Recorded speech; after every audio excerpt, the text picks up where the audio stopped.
Máme tu vlastne takú ako keby panelovú diskusiu, respektíve diskusiu na tému, ktorá myslím si, že zarezonovala určite aj minulý rok, ak si to dobre pamätám, pretože myslím si, že dievčatá, alebo teda dámy, aby som bol úplne tak, ako by som mal byť, tu boli aj minulý rok. To znamená, že realitná kancelária Move Home je tu s nami a ideme sa rozprávať o Dubaji. O tom, akým spôsobom sa dá v Dubaji čo to, kde kúpiť, lebo človek by mal že vraj diverzifikovať, tak toto je jedna z možností, ako diverzifikovať. Takže poďme si zavolať CEO.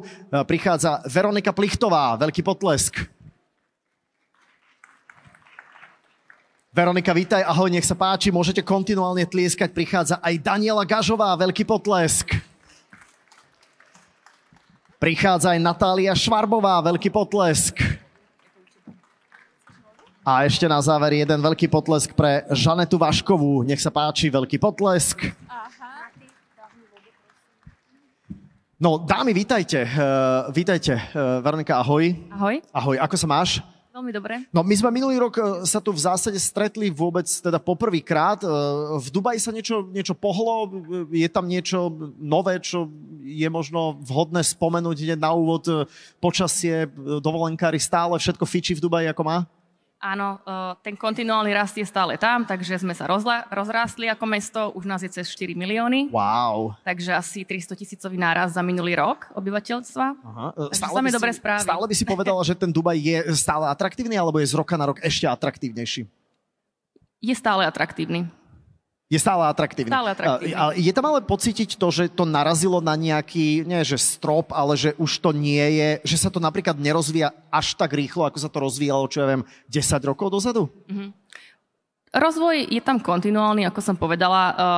Je tam stále viac a viac obyvateľov, takže je stále pre koho stavať. To je dôležitý aspekt pre investorov. A určite, keď začínate... Keď sa začínalo 10 rokov dozadu, tak bolo to v začiatkoch, čiže ten vývoj možno bol výraznejší, ale teraz stále napredujeme. Super. A ako je ťažké sa etablovať tam na tom realitnom trhu s tvojim tímom, alebo že odtiaľto zo Slovenska, kde je asi pravdepodobne konkurencia realitných kancelárií z celého sveta. Aké ťažké je to sa tam presadiť? Je to určite náročné, ale my sme si priniesli slovenskú pracovnú etiku a to je podľa mňa naša víťazná karta. Naozaj, my ako Slováci by sme mohli byť aj sebavedomejší ako národ, pretože je možné uspieť v zahraničí. Ako, vám, krásnym ženám, je to v zásade, to sa vám jednoducho povie, že byť sebavedomejší národ, hej, že keby som... že keď sa ľudia pozerajú na mňa a pozerajú sa na teba a na vás, teda dámy ostatné, tak je to áno, vy máte prečo byť aj sebavedomé, ale nie je to len vždy o tých looks, ale je to aj o tej robote. To znamená, že v zásade prečo si vás vyberajú klienti možno pred nejakými inými, hej, hovoríme o Move Homes, to ste vy. Prečo uprednostnia vás?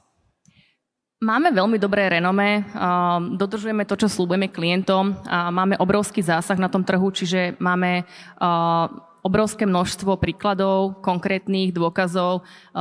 Čokoľvek klienti potrebujú, tak si môžu od nás vypýtať, čo sa týka návratnosti, prenajímateľnosti, hociakého výsledku, tak my máme tú skúsenosť, pretože sme na trhu, ja som teda konkrétne na trhu už takmer 6 rokov a mám za sebou naozaj stovky obchodov, takže je to asi tá skúsenosť. A u vás v Move Homes máte aj nejakých mužov?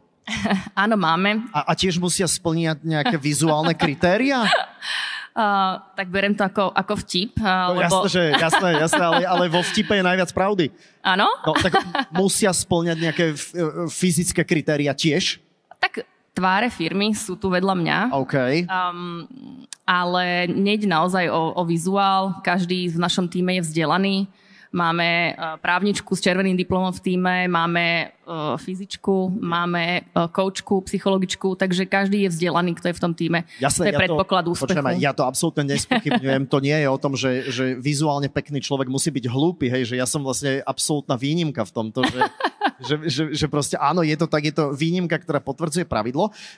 Mnoho ľudí sa inak na ten Dubaj pýta a vy určite máte ten trh podchytený, že aký je rozdiel medzi ľuďmi, ktorí rozmýšľajú nad tým, že idem do Dubaja žiť, lebo tu sa novelizuje ústava, alebo ja neviem, čo sa tu deje a čo sa ešte bude diať, na to sa pripravte. Aký je rozdiel medzi týmito ľuďmi, ktorí rozmýšľajú, že idem si kúpiť domov v Dubaji a tými ľuďmi, ktorí to idú brať ako diverzifikujem svoje portfólio? Lebo medzi takýmito ľuďmi je asi veľký rozdiel. S týmto pracujete? Áno, určite. Keď sa jedná o koncového užívateľa, tak ten sa zaujíma o to, aká je občianska vybavenosť v lokalite, či sú tam školy, ktoré potrebuje on, nemocnice alebo kancelária jeho. Takže taký človek rieši skôr praktické veci tohto typu pre seba a investor sa pozerá teda čisto na tú návratnosť, takže možno hľadá nejakú dieru na trhu alebo niečo podhodnotené. Takisto, kto sa rozhodne presťahovať do Dubaja, tak hľadá väčšinou aj hotové. Čiže áno, sú tam veľké rozdiely. Aj si viem predstaviť, že na internete človek nachádza množstvo informácií, že títo sú najlepší, títo predávajú toto. Je ten Dubaj predsa len vzdialený, nie je to tu za rohom, hej, nie je to nedaleko Sence, je to kusisko cesty, aj keď to nie je najďalej na svete, samozrejme. A ako odporúčate narábať s informáciami klientom, ktorí proste hľadajú informácie na internete a častokrát možno nachádzajú kvázi, by som povedal, že aj protichodné informácie? Tak internet znesie veľa. No. Na Slovensku a v komentároch? Ježišmaria, internet znesie úplne všetko. Áno, to je pravda. Treba si na to dávať pozor aj s niekým, kto má renomé.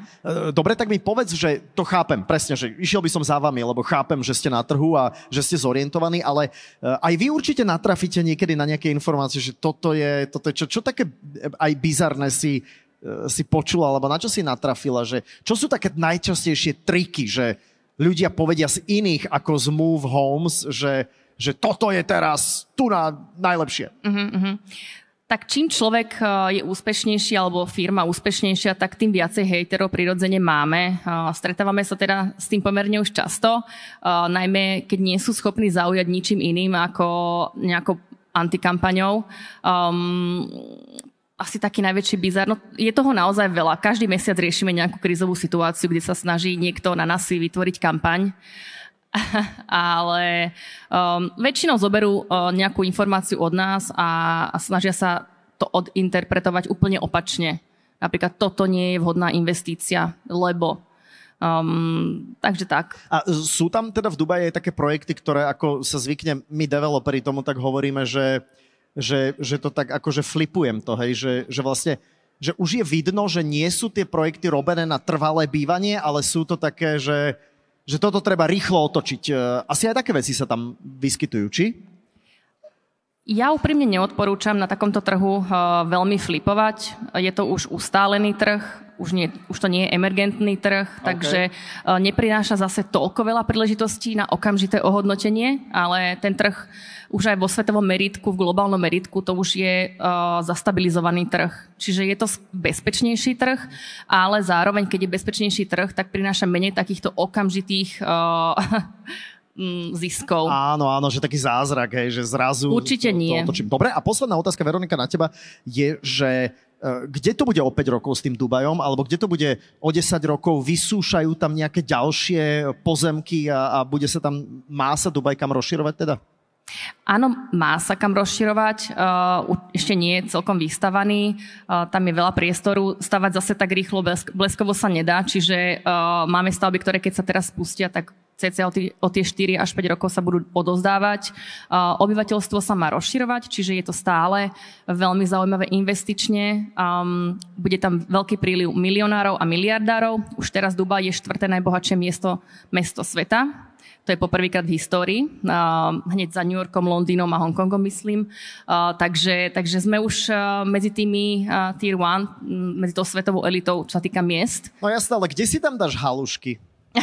Je tam inak česká reštaurácia. Hej, no česká, tak to ma nezaujíma. Ale robia aj halušky. Robia? A aké? V pohode? Nemala som ich. Nemala si ich? Ja len od maminy. No, správne. Veronika, ďakujeme veľmi pekne za úvodné informácie a ja by som bol za, aby sme to na tomto castingovom gauči tak trošku posúvali. Hej, Veronika, že správame to tak, že ak ťa môžem poprosiť, že by si sa nám prešla, hej, nech sa, áno, presne, a vy sa normálne, že priblížte. Super, tak by to bol tak, ježiš, ja sa cítim jak Don Johnson teraz, hej, že sa striedajú dievčatá na pohovore. Vitaj, ahoj. Ahoj. Danielka, ahoj. Ďakujem veľmi pekne tiež, že si teda prišla, že ste si našli čas.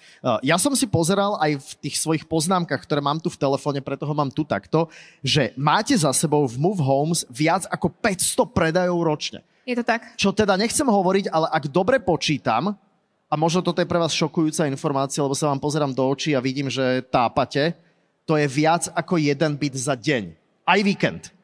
To je celkom dosť. Výborne. Ako vyzerá ten správny proces, keď človek príde za vami až k odovzdaniu tej nehnuteľnosti? Ako dlho toto trvá? Je to niekde v Dubaji trošku zrýchlené ako celý život tam? Tak v prvom rade treba poznamenať, že celý tento proces prebieha na diaľku. My máme množstvo investorov, ktorí napríklad v Dubaji ani nikdy neboli, ani nemusia prísť. Od toho sme tam my osobne, aby sme všetko za nich zabezpečili. Ten proces začína vlastne úvodným telefonátom, kde sa pokúšame zistiť čo najviac klientových požiadaviek, aký má rozpočet, ako má investičnú stratégiu a na základe toho mu potom naposielame najvhodnejšie projekty. My teda robíme pravidelnú analýzu a vyhodnocujeme tie najlepšie projekty do určitých rozpočtov, napríklad do 300 000, do 600 000, do milióna a tak ďalej. Keď teda vyberieme konkrétny projekt, pristúpime na výber apartmánov, tam sa zameriavame na poschodie, orientáciu, veľkosť. No a keď si teda vyberie apartmán, už prebehne celý ten proces, zabukuje ho a teda už záleží od toho, či kupuje off-plan, čiže nehnuteľnosť z papiera alebo hotovú nehnuteľnosť. Ten proces je tam trošku iný. Okay. Ale ak teda kupuje off-plan, čo je väčšina našich investorov, tak sa potom počká do dostávania. A keď sa tá nehnuteľnosť dostavia, tak vlastne zabezpečíme aj prevzatie tej nehnuteľnosti, kontrolu kvality, dozariadenie, pretože apartmány v Dubaji sú zväčša polozariadené.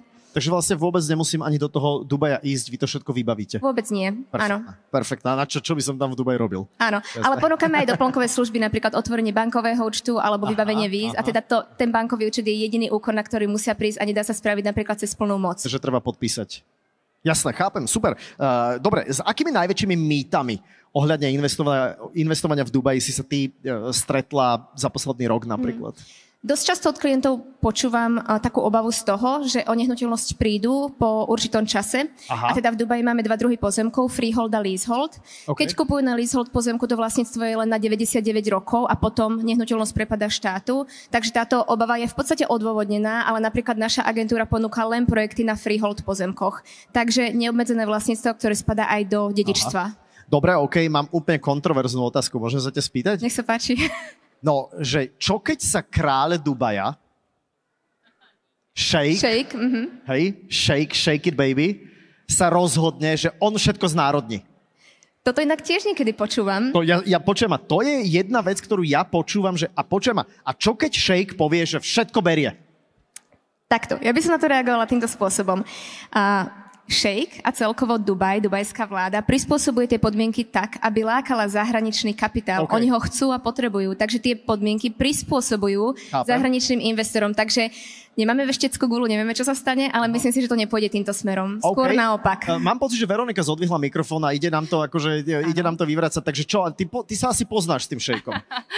Tak, na kávu chodíme. Ešte by som dodala, že 92% rezidentov v Dubaji sú expati. No, čiže nemalo by to žiaden význam pre Dubaj všetko znárodniť a všetkých vlastne odtiaľ. No tak keby chcel bývať každý deň v inom byte, takže nedáva to zmysel, hej? Nedáva určite to zmysel. Nie. Lebo som si to pripravil preto, lebo to je, že za akými najväčšími mýtami, tak toto je podľa mňa asi najväčší mýtus, aký v zásade existuje. Dobre, v čom sa podľa teba Move Homes líši od nejakých iných realitných kancelárií, maklerských kancelárií, ktoré operujú s Dubajom? V čom ste vy trošku iní? Tak my poskytujeme všetky služby od A po Z, takže je to pre našich investorov veľmi pohodlné, pretože zabezpečíme úplne všetko, nemusia hľadať jednu službu u jednej firmy alebo jednej agentúry, druhú službu u druhej, takže toto nás určite odlišuje, ale zároveň my pri tej analýze a predpokladoch vychádzame z našich dát, pretože my okrem predaja aj prenajímame, takže naozaj máme nazbierané veľa tých dát a vieme si vyhodnotiť, ktorého developera lokalitu máme odporúčať na základe toho, čo vidíme v číslach. Aj viete uchrániť, alebo ste uchránili niekoho pred nejakým zlým rozhodnutím, že ste povedali, že síce je to super, že vy by ste z toho mali biznis, ale je to blbé rozhodnutie, nerobte to. Aj toto ste spravili. Áno, v Dubaji je cez 2000 developerov. My predávame približne 15. Máme určitých blacklistovaných developerov, ktorých my nikdy neodporúčame, ale majú veľmi dobrý marketing. A majú to v Dubaji podchytené a teda investori a teda ľudia, ktorí navštívia hlavne Dubaj, ich častokrát vidia a pýtajú si ich. Takže to už necháme potom na klienta. My povieme, že nebolo by to naše odporúčanie, ale ak na tom trvajú, my vieme sprostredkovať akýkoľvek predaj, ale vždycky sa snažíme tých investorov smerovať k tomu, čo sme si my zanalizovali ako najvhodnejšiu, najperspektívnejšiu investíciu. OK, to je zaujímavé a ďakujeme ti.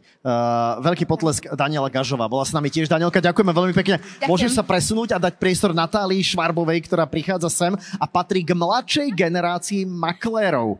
Ako budujete dôveru u klientov? Ja som toto videla, túto otázku, že mladšia generácia. A ja vôbec netuším, ako je to myslené. Ja mám 34 rokov, takže neviem, či to je zrovna mladšia generácia. Koľko máš? 34. No ty si mladšia generácia maklérov, okay. Tak ako... Prepáč, teda nehovorím, že vy dámy máte podstatne viac... Máme 20-ročného makléra v týme momentálne, takže... Ježiš. Dajme to taký stredný vek, teda, OK. Ja by som chcel byť u vás 20-ročný maklér.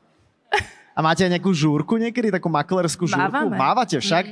A to dopadne tak, že sa proste aj sa opiete? Alebo... To nemôžeme hovoriť takto verejne. Aha, nemôžete. A Dubaj je v tom aký? Tam sa dá kúpiť alkohol, nie? Ako na nejakých miestach a zase ako dá sa tam ísť do baru. Alkohol sa dá kúpiť, nie na verejných miestach, napríklad keď si v downtowne, tak alkohol sa tam nepodáva. Ale sú teda miesta, kde sa alkohol dá kúpiť. Dobre, tak Natália, ty patríš skôr teda k staršej generácii maklérov. Okay. Tak si to chcela. Nie. Ako budujete vy dôveru tých klientov? Čo je podľa teba, ja hovorím, že tvoja najsilnejšia zbraň, alebo vaša najsilnejšia zbraň? Sú to dáta, alebo pekné úsmevy, dobrá káva? To tiež môže hrať úlohu. To budovanie dôvery pri uzavretí obchodu je naozaj kľúčové. Keďže ten investor je na Slovensku a ja som v Dubaji, tak je to niekedy o to ťažšie. Ale samozrejme, toho klienta si vieme získať tým, aké výsledky máme za sebou. Takisto, keď sa spolu rozprávame a naozaj mu položíme a odozdáme všetky fakty a všetky informácie, ktoré sú naozaj nejakým spôsobom overené, tak určite si tak vieme vybudovať dôveru. Tie sociálne siete, určite s nimi pracujete intenzívne aj vy, samozrejme, veď to je nástroj veľmi dobrý a veľmi jednoduchý, ale opäť, tak ako pri Veronike sme hovorili, že tých informácií je tam neúrekom, že v tej záplave tých informácií sa vyznať a nájsť, zorientovať sa. Ako to odporúčaš ty svojim klientom, že toto je blbosť, toto je pravda, podľa tohto sa riadiť? Ako sa v tomto dá zorientovať jednoducho? Na tom internete naozaj, tak ako ste už aj spomínali, sa dá nájsť všetko a častokrát aj tie brožúry a tie vizuály sú iné, ako je realita. Tak ako aj kolegyňa spomínala, pracujeme s developermi, ktorí sú overení, ktorí vieme, že tú kvalitu dodávajú ju včas. My v Dubaji žijeme, čiže ten trh naozaj ovládame do detailov, takže verím, že im vieme odporučiť to najlepšie. Keď sa niekto možno aj teraz tu rozhoduje, že je to naozaj diverzifikácia svojho portfólia, idem do toho Dubaja, že čo by si odporúčala tým ľuďom, čo by mal byť ten prvý krok, okrem toho, že prísť za vami, to mi je jasné, ale čo by mal byť ten prvý krok, nejak si to premyslieť celé, alebo ísť sa možno tam pozrieť, alebo ako, čo? Dať na odporúčanie toho maklera, pretože ešte raz, žijeme v Dubaji, ten trh ovládame naozaj špičkovo, čiže dať na odporúčanie toho maklera a ak mu to pomôže a prehlbí to v ňom tú dôveru, v tom jeho rozhodovaní, tak aj navštívi Dubaj osobne, kde sa vieme s tým klientom stretnúť, ísť s ním osobne k tomu developerovi, ukázať mu, že naozaj je to pravdivé, ten developer existuje, nie je to žiadny podvod, takže určite aj tá návšteva Dubaja. Dobre, mala si teda v tej českej reštaurácii tie halušky ty? Nemala si? Ty si tam ešte tiež nebola? Nebola som. No tak uvidíme, lebo náš posledný host je vlastne Češka. Hej? To znamená, ďakujeme veľmi pekne. Zatlieskate Natálii Švarbovej a teraz prichádza Žanetka Vašková. Žanetko, vítej. Děkuju. Jak se máš, jak se vede? Perfektně. Tak ty zbyla v té české restauraci a dala si halušky? Taky ne, bohužel. Já moc české kuchyni neholduju. Aha, neholduješ. Jasné. Takže ani webshop, knedlo, zelo, akože v Dubaji to vôbec. Dobre, povedz mi len ty svoju maklerskú cestu, ako si sa ty dostala do Dubaja, že prečo je ten Dubaj taký taký atraktívny. Ja chápem, že to je svetová metropola, párkrát som tam v živote bol. Čo teba tam prilákalo? Tak já jsem byla v Dubaji poprvé před 5 lety a už tehdy to bylo pro mě opravdu velký sen se jednou přestěhovat, ale rozvíjela jsem se v Praze v realitním oboru a v podstatě až přišla ta příležitost se dostat do týmu Move Homes, tak jsem neváhala a odstěhovala jsem se. Aký je život v Dubaji teda? A ako sa tam žije? Já si to nemůžu vynachválit, protože všechno je tam naprosto dostupné, pohodlné, všechno vám přivezou domů do 24 hodin, nebo do hodiny, to máte u dveří a v podstatě to klima, že je tam celý rok teplo, krásně, člověk tam pracuje, ale o víkendu si připadáte jako na dovolené. OK, ale dobre, keď chceš ísť do lesa, tak kam ideš? A v Dubaji je spoustu zeleně, momentálně je tam spousta krásných zelených lokalit. Dobre. Člověk zajde a určitě může trávit volné chvíle i v parku. Dobre, a keď si chceš ísť zaližovať, a to tam je tiež do keľu. Máme tam také sjezdovku, takže do to je keľu. možné v Dubaji. Dubaj posouvá hranice a v podstatě je tam všechno, co člověk prostě chce, tak si tam najde. A si sa bola pozrieť v tom starom Dubaji? V tom, že starý pôvodný Dubaj? Ano, jednou jsem tam byla. Lebo to je tiež veľmi... Je to zajímavé. Je to veľmi zaujímavé. Ja som tam raz bol, aj sme tam boli so ženou aj v takej dobrej, príjemnej reštike, že naozaj aj ten starý Dubaj, je to zaujímavé, že pred 50 rokmi tam to vôbec vlastne nebolo a bol tam len tento starý Dubaj. Ale mám aj pre teba samozrejme nejaké otázky. Vy máte prístup k projektom, ktoré bežné kancelárie na trhu nemajú. Ako sa k takýmto exkluzívnym ponukám vy dostanete? Tak my tím, že dlouhodobě máme nejlepší výsledky u spousta developerů, máme také nadstandardní vztahy a tím se dostaneme k exkluzivním informacím jako prvním. A dokážeme tyto informace předat dál našim klientům a vlastně získat pro ně ty nejlepší apartmány v projektu za ty nejvýhodnější ceny. Ja som počul, že teda v Dubaji sa to niekedy vypredáva aj tak, že treba ako reagovať do hodiny alebo do konca dňa, alebo ráno, zajtra, lebo inak to nebude. Ako vy tlačíte na klientov, teda, že aké taktiky používate, že aby sa vedeli správne rozhodnúť, aby sa rozhodli za 24 hodín? Tak tím, že vlastně máme ty skvělé informace jako první, tak dokážeme klienta velmi dobře připravit na novou spouštěčku, ale samozřejmě ne vždy se to povede a proto klient musí zaslat zálohu, říká se tomu expression of interest, aby si zajistil vlastně vstupenku do toho projektu a takhle si mohl vybrat přednostně výběr apartmánu. Ale musí jednat velmi rychle. Ty byty jsou rozebrané během minuty, když se jedná o velmi prémiový projekt v lukrativní lokalitě. No jasné, to je inak bizar, to je zaujímavé. No super. Dobre, máme ešte vlastne necelých 5 minút. Žanetka, ďakujeme veľmi pekne. Koľko percent je, a to už si zoberte, kto by chcel odpovedať, tak máme tu jednu otázku. Koľko percent je štandardná provízia za sprostredkovanie pri predaji? Aké podmienky máte na prijatie nového člena do týmu? Tu sa niekto chce k vám to úplne chápem, že prečo niekto tam chce ísť však. No, takže? Tak odpoviem ja. Pokiaľ kupujete... Hneď som sa sem votrala. Pokiaľ kupujete developerský projekt, tak neplatíte žiadnu províziu. Čiže kupujete to za rovnakú cenu a rovnaký podmienok, ako by ste to kupovali priamo od developera. Aha, dobre, to znamená, že a aké sú podmienky na prijatie nového člena do týmu? Ak náhodou niekoho hľadáte, môže to byť aj muž, pupkatý? Momentálne nenaberáme. Ale kľudne nech sa zastavia na stánku a nech sa predstavia. Nikdy neviete, kedy začneme zase naberať. Ja prijímam veľmi zodpovedne a pomaly členov do týmu, pretože každého si zoberiem pod svoje krídla a musím ho zaučiť ja. Takže ja takúto zodpovednosť nehodlám na niekoho iného dávať. Aha. A to samozrejme spomaluje potom tú expanziu našu, ale my si chceme udržať kvalitu. Takže nepríjmam veľmi často ľudí do týmu. No jasné, ale akože pod krídlami tvojimi, teda viem si predstaviť, že to je samozrejme veľmi príjemná, určite zaujímavá vec. Veronika, keby bola jedna vec, ktorú by si ľudia mali odniesť z tejto polhodinky, tak čo si myslíš, že čo by to malo byť?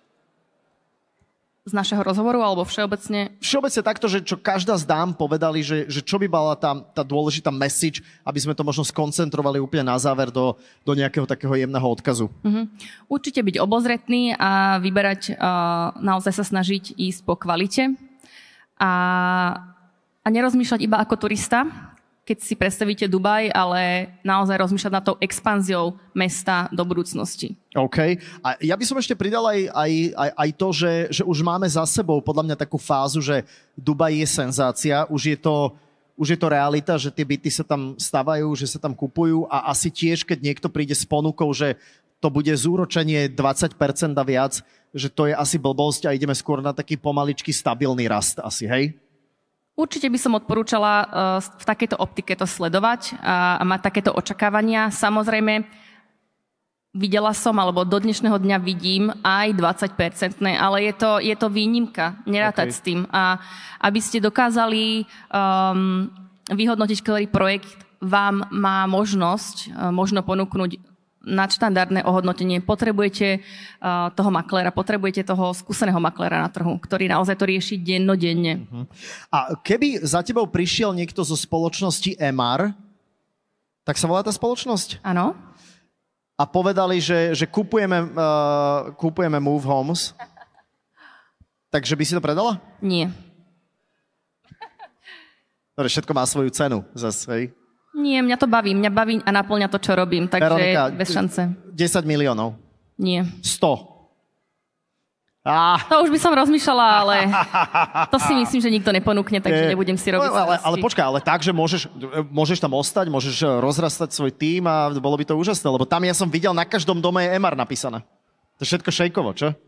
Práve, že MR nie je úplne štátny developer. Majiteľ, CEO Mohamed Alabar je podnikateľ. Nie je to ako keby z kráľovskej rodiny člen. A videla si niekedy niekoho z kráľovskej rodiny? Áno, koho? Napríklad jeho. Jeho si videla? Nie je z kráľovskej rodiny, ale on už sa berie ako... No počujem, a tam tá dubajská princezna sa teraz vydala za Frencha Montanu však? Áno. To je priamo z kráľovskej rodiny, z tej vedúcej. Aha. Wow. A tam by som sa, ja keby som nebol ženatý, by som mohol sa tam niekde priženiť? Tak áno, vidíš. A čo by s takým Dubaj je modernejší, než si mnohí predstavujú. Ale počujem, a čo by s takým pekným Švédom, ako ja, robili? Ne? Tam by som ja bol exotický? Asi podľa mňa áno, asi. Si veľmi milá, až príliš a mám pocit, že to musíme ukončiť teda tým pádom. Takže za CEO Move Homes tu bola Veronika Plichtová, ďakujeme veľmi pekne. Senior maklérka skúsenosti a procesy Daniela Gažová, Natália Švarbová, mladá generácia, akurát generácia a Žaneta Vašková, exkluzívne projekty. Ďakujeme veľmi pekne, že ste boli dámy s nami. Ešte im zatlieskate. Move Homes boli s nami. Ďakujeme.